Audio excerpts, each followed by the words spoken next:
সুবর্ণচরে শিক্ষক পরিবারের বসতবাড়ির দখল ও লুটপাটের অভিযোগে সংবাদ সম্মেলন। নোয়াখালী থেকে আমাদের প্রতিনিধি মোহাম্মদ আবুল বাশারের তথ্য ও ভিডিও চিত্রে ডেস্ক রিপোর্ট। নোয়াখালীর সুবর্ণচরে এক অসহায় শিক্ষক পরিবারের দোকান, ভিটি, বসতবাড়ি জোরপূর্বক দখল, লুটপাট, পরিবারের সদস্যদের মারধরের সাথে জড়িতদের গ্রেপ্তার ও শাস্তির দাবিতে সংবাদ সম্মেলন করেছে ভুক্তভোগী পরিবার। বুধবার 11 সেপ্টেম্বর দুপুরে সুবর্ণচর উপজেলা প্রেস ক্লাবে এই সংবাদ সম্মেলন আয়োজন করা হয়। সংবাদ সম্মেলনে গৃহবধূ বলেন, দেশীয় অস্ত্রশস্ত্র সজ্জিত হয়ে বসতবাড়িতে প্রবেশ করে ঘরের দরজা জানালা ভাঙচুর করে ঘরে ঢুকে ব্যাপক লুটপাট চালায় সন্ত্রাসীরা। পরিবারের সদস্যরা বাধা দিলে তাদেরকে এলোপাথারি পিটিয়ে আহত করে। একদল ঘরের ভিতরে প্রবেশ করে দোকানের ভিটি ক্রয়ের জন্য রাখা নগদ 10 লক্ষ টাকা ও 5 ভরি স্বর্ণ ছিনিয়ে নেয় এবং ঘরের ভিতর আসবাবপত্র সহ সব ভাঙচুর ও লুটপাট করে নিয়ে যায়। সংবাদ সম্মেলনে ভুক্তভোগী গৃহবধূ বসতবাড়ি ফিরে পেতে প্রশাসনের সহায়তা কামনা করেন।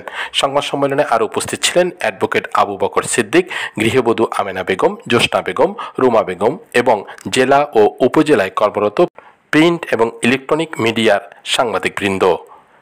নেতৃত্বে কিছু খারাপ প্রকৃতির মহিলা ওই ঘরে জোরপূর্বক জবরদখল করে অবস্থান করে।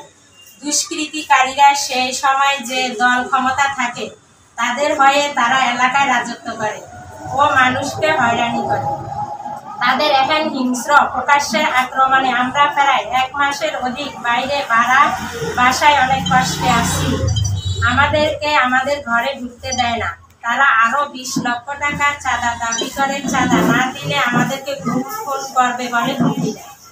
এদের এমন সন্ত্রাসী তাণ্ডবে ওই এলাকার মানুষ আতঙ্কে দিশেহারা। এই ব্যাপারে আমরা সুবর্ণচর সেনা ক্যাম্পে সরকার ও নোয়াখালী জেলা প্রশাসনের কাছে আশ্রয় চাই। আমরা আর কতদিন বাইরে থাকবো? তাই দয়া করে আমাদের বাড়িঘর আশ্রয়টুকু ফিরিয়ে দিন।